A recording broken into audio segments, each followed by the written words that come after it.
आज independence day के दिन हम बात करेंगे कि इंडिया कैसे आज़ाद हुआ और क्या क्या सारी सिस्टम रहा इंडिया की आज़ादी को लेकर के। पहले बात करें कुछ बहादुर लोगों की जो नहीं जानते हैं इंडिपेंडेंस डे और रिपब्लिक डे में अंतर। तो गणतंत्र दिवस को कहते हैं रिपब्लिक डे, जो होता है 26 जनवरी 1950 में, और स्वतंत्रता दिवस को कहते हैं इंडिपेंडेंस डे, जो होता है 15 अगस्त 1947 में। और रिपब्लिक डे के दिन परेड होती है, जबकि इंडिपेंडेंस के डे के दिन, जिस दिन देश हमारा आज़ाद हुआ था, उस दिन रेड फोर्ट पे झंडा फहराया जाता है सिर्फ। और रिपब्लिक डे के दिन रेड फोर्ट पे झंडा भी फहराया जाता है और परेड भी होती है। बात करें अगर पहले क्वेश्चंस की, तो पहले क्वेश्चन होते हैं जिसका आंसर मैं वीडियो के आखिरी में बताऊंगा। तो who is the first law minister of India? India के पहले लॉ मिनिस्टर कौन थे? तो इसका आंसर मैं वीडियो के आखिरी में बताऊंगा। वीडियो स्टार्ट कर लेते हैं।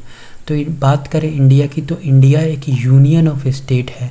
मतलब आप जो पूरा जो डिसीजन होगा कि कौन स्टेट आएगा इंडिया में, कोई से स्टेट को बाहर निकाला जाएगा और कोई स्टेट अलग होना चाहता है, दो टुकड़ों में बंटना चाहता है, वो डिसीजन पार्लियामेंट लेगी, सेंट्रल गवर्नमेंट लेगी, वो स्टेट गवर्नमेंट नहीं ले सकती है। बट कि रशिया में नहीं है, रशिया फेडरल सिस्टम है। मतलब रशिया की स्टेट्स जो हैं, यहाँ पे रशिया की बात करें तो वो उससे जुड़े हुए हैं, पर वो अपने डिसीजंस खुद ले सकते हैं। जैसे आपने फ़िलहाल में सुना होगा यहाँ पे चेचन्या के लड़ाके, ये चेचन्या का इलाका है जो कि यूक्रेन में अभी बोल रहे हैं कि वो रशिया के साथ लड़के यूक्रेन जीतने में रशिया की मदद करेंगे।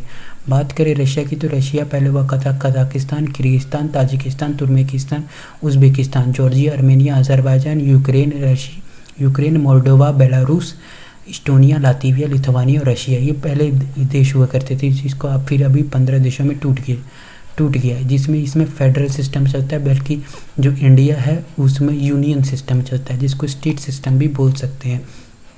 बात करें कैबिनेट मिशन की, जिससे आज़ादी मिली थी। हाल ये हुआ था कि प्राइम मिनिस्टर थे जो वहाँ के, जो प्राइम मिनिस्टर इलेक्शन हो रहा था ब्रिटेन में, उसमें जो प्राइम मिनिस्टर इलेक्शन के कैंडिडेट थे, उन्होंने कहा था कि अगर मैं जीत जाता हूँ तो मैं इंडिया को ब्रिटिश कॉलोनाइजेशन से आज़ाद कर दूँगा।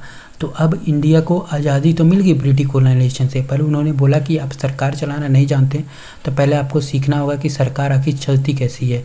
तो उसी के लिए एक प्लान बनाया गया, कैबिनेट मिशन प्लान, जिसकी हेड थे लॉर्ड माउंटबेटन इसको लीड कर रहे थे। जिसके जो मेंबर्स थे वो आए थे 24 मार्च 1946 को, और जिसके जो मेंबर्स थे वो थे क्रीप्स, अलेक्जेंडर और लॉरेंस। इसको आप ये कैट से याद कर सकते हैं, कैल से याद कर सकते हैं। जिसमें इसके जो लीडर थे वो थे secretary of state for India Patrick Lawrence, जो इसको लीड कर रहे थे, जिनका काम था कि पूरा कैबिनेट बनाना, एक प्रोविजनल कैबिनेट बनाना जो कुछ टाइम के लिए वैलिड हो, और सिखाना कि आखिर देश रन कैसे किया जाता है। तो इंडिया का जो कॉन्स्टिट्यूशन फिर बनना स्टार्ट हुआ, तो उसमें कॉन्स्टिट्यूशन की सील ये दिया गया, ये पूरा अखंड भारत, और इसमें एक बीच में हाथी का head, elephant head. Constitution assembly जो बनी थी इंडिया की, वो 6 दिसंबर 1946 को बनी थी, जबकि इसकी पहली जो मीटिंग हुई थी वो 9 दिसंबर 1946 में हुई थी। इसके जो प्रोविजनल प्रेसिडेंट थे वो थे डॉक्टर सच्चिदानंद सिन्हा, जो कि कुछ ही टाइम के लिए रहे थे, जबकि परमानेंट प्रेसिडेंट थे डॉक्टर राजेंद्र प्रसाद बिहार के। चेयरमैन थे ड्राफ्टिंग कमेटी के BR Ambedkar, Baba Saheb Bhimrao Ambedkar. Constitutional adviser थे BN राव, और जो KT शाह थे, उन्होंने कहा था कि जो DPSP है वो लाइक अ चेक है, एक बैंक के चेक की तरह है, वो KT शाह थे। कितना टाइम लगा था इसको बनाने में? तो 2 साल 11 महीने 18 दिन। और इस जो कॉन्स्टिट्यूशनल असेंबली थे, इसके जो वाइस प्रेसिडेंट थे वो थे HC मुखर्जी और VT कृष्णामचारी, जो इसके थे वाइस प्रेसिडेंट। और इसमें कितने आर्टिकल्स उस समय बनाए गए थे? तो 395। कितने पार्ट्स? 22 पार्ट्स में। फ़िलहाल में 2020 की रिपोर्ट के अनुसार इसमें जो आर्टिकल्स की संख्या है वो 448 हैं, जो कि पार्ट्स जो हैं वो 22 ही हैं। ऐसे आप देखते हैं कि ABCD ऐड कर दिया जाता है, वही है। जैसे 21A की बात करें तो वो एजुकेशन से है, राइट टू एजुकेशन है, जो कि ऐड किया गया 86 अमेंडमेंट द्वारा। कॉन्स्टिट्यूशनल असेंबली के जो मेंबर्स थे वो जब कॉन्स्टिट्यूशनल असेंबली बनी थी तो 389 मेंबर थे उसमें।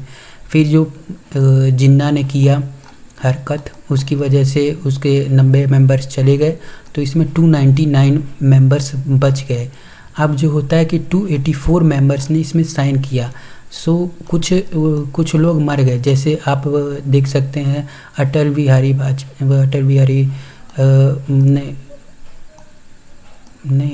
वाजपेयी नहीं, सरदार वल्लभ भाई पटेल की मृत्यु हो गई, जिसकी वजह से ऐसे ही कुछ लोगों की मृत्यु हो जाने के बाद 284 लोगों ने साइन किया था जो कॉन्स्टिट्यूशन बना था उस पे, जिसमें से 15 जो थी वो महिलाएं थी। अब बात करें हमारे क्वेश्चंस की, थी who is the first law minister of India. तो इंडिया के पहले जो लॉ मिनिस्टर थे वो थे B R Ambedkar. Baba Saheb Bhimrao Ambedkar India के पहले लॉ मिनिस्टर थे। सी राजागोपालाचारी इंडिया के पहले गवर्नर जनरल थे, इंडिपेंडेंट इंडिया के पहले गवर्नर जनरल थे। बलदेव सिंह डिफेंस मिनिस्टर थे फर्स्ट इंडिपेंडेंट इंडिया के। सरदार वल्लभ भाई पटेल जो थे वो डिप्टी प्राइम मिनिस्टर थे इंडिपेंडेंट इंडिया के। Okay, thank you for attending this session and wish you happy Independence Day.